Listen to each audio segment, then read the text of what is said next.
Good afternoon, everyone. Great to be here. And I think, when I was preparing for today, I was thinking to myself, who am I speaking today? Who is in the audience? I thought, the talent acquisition leaders in Australia. People who are specialists in assessing people's performance. I am presenting to corporate God, is what I feel like today, right? I got 20 seconds to make an impact. So when I thought about that, I put on my Sunday best. I'm wearing a tie, I've shined my shoes, knowing that these kind of cues are important to you guys to actually assess whether it's worth listening for the rest of my presentation. And I think when we think about branding, it's interesting to start to think about personal branding. What does that mean? Because I think there are interesting lessons that we can learn from personal branding. And I want to share actually a true story from my corporate history.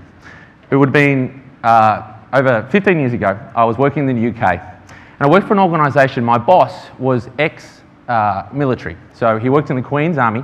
He was a colonel, Colonel Howard Flood. And the colonel was quite as you can imagine, quite regimented in his thinking.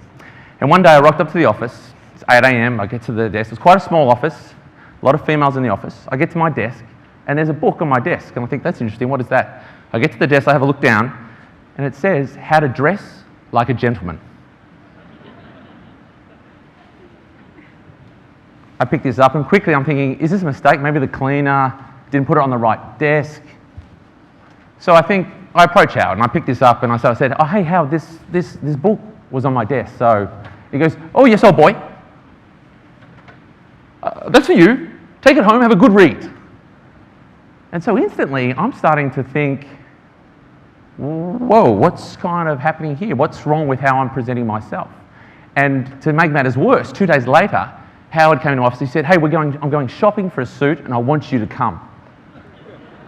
This is a true story. And so I was walking around. It's like being with my mum. I was walking around this shop, and he's like, try this on. And I let this go on because I thought this is a cultural exchange. And what I reflected on is the fact that he didn't think it was fine to be wearing a Van Heusen polyester mix, right? He had braces, tie, and matching handkerchief every day, right? And he's used to say, Tim, one to show and one to blow.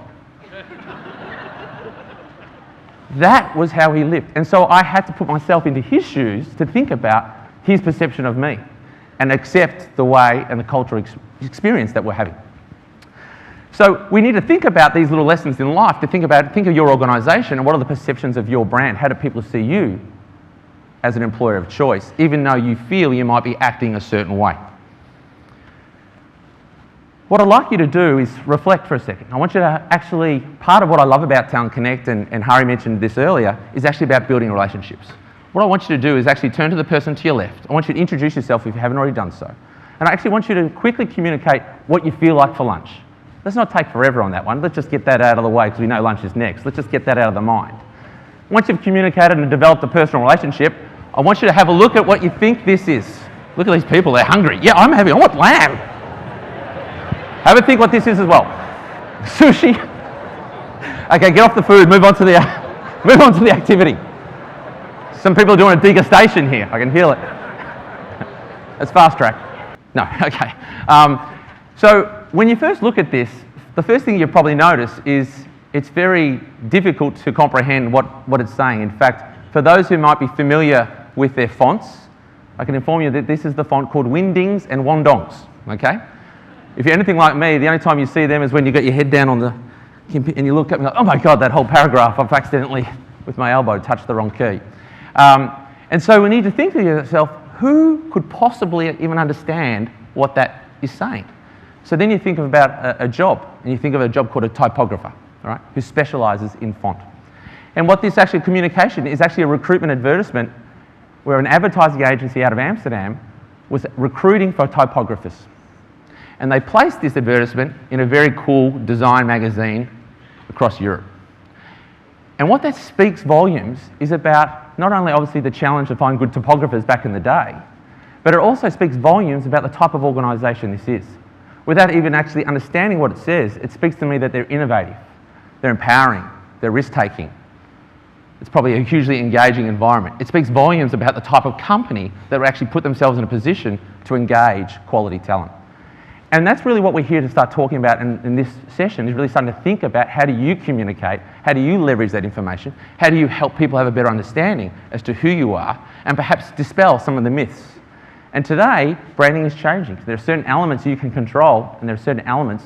Today, we're seeing a huge shift on the way people start to think about talent acquisition. Today, a lot of you are familiar, have been in organisations, or may still be working in an organisation, and you're here to change it, because that's why you're here present, to move away from a reactive environment. And to move away from a reactive environment that's focused on transactional-based thinking, you need a number of things to be at play. Process, people, technology. And the reason why you're here today is to understand how you can leverage, empower, and platform like LinkedIn to help you move to an actual future state of what we call proactive recruitment, where you can start to engage and invest ahead of the curve, where your brand starts to help people understand the career opportunities that are available within your organisation, where you're able to farm quality talent and build deeper relationships that when and where you have opportunities available, those people already understand who you are and are of a desirability to join your organisation. Moving away from a swinging voter mentality to a loyalist mentality. And your brand, your communication, is really at the heart of this platform. So we understand change is happening. We understand there's a lot of things that are at play here to really understand the impact of change. But you have to also not think about, we've spoken a lot about what's happening within organisations, our last two guest speakers. But you also got to put your mind, I can't remember Todd's analogy, take your head off, but put your head on the life, put it on top of the candidate that you're actually after. Because they're different. Their life has changed. Your candidates are consumers, and you're a consumer. So think about how much you've changed the way you make your life decisions. That'd be what you buy, where you go, or even where you travel. Let's talk about travel. We might go to a website like Expedia or one of those portals, and you're thinking you want to find that amazing hotel. And you find that amazing hotel, it looks so beautiful, and you think that looks perfect. The next thing you do is you want to read what is the feedback to people who have stayed in that hotel. And all of a sudden, the commentary is not so good. All of a sudden, that hotel doesn't look so good. All of a sudden, you're looking for somewhere different. Now, on a side note, I can share with you from a personal perspective, I went to Bali last year, and the hotel that we picked using this process, my wife did, the first night we were sleeping there, there were rats in the room. Yeah, not pleasant. We dealt with it. But the next night, of course, we moved into the next room, and I was making comments. I said, I can't believe it. You validated this hotel on, Expedia. She goes, well, actually, someone mentioned rats. Really? So whilst people are commenting and helping influencing our decisions, it doesn't always mean people act on them. So that was a good learning for me. But anyway, we move on. Makes us be better people. Brought us closer together. But you think about the candidate, you think the access of information they have to today. When you're starting to put yourself out there and positioning an opportunity to you, they already know more about you than you actually realise that they know. And the other point that you have to realise is candidates today are starting to be able to access information that they're starting to plan their career out. They have more choices than they've ever had. Because historically, you've been God, they've been very hard to find. But today, you're accessible. So if I want a career change, I can start to network, leverage, build relationships in environments like groups, or actually I could actually ping you and actually ask if I could even be connected to you. So we have to think now as to how people are making these decisions. We have to think, what are the implications for our brand? And what's interesting, I just read a recent article that I wanted to share, just to see the value that people are starting to place on people's online reputation. 47% of workers say that a company's online reputation matters as much as the job offer. And once again, put yourself back into your consumer hat on and think of how you validate the decision, whether it be buying that product, whether it be staying in that hotel.